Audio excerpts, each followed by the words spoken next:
This is how you smash. Hold like this. Frame hits right here.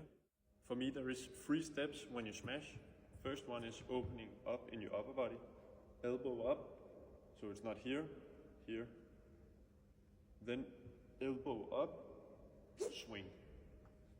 So step 1, 2, 3. 1, 2, 3. 1, 2, 3.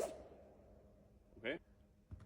When you're up here, it's really important that you're squeezing the grip to hit harder. So when I rotate in my forearm, I'm also squeezing the grip. So this will happen.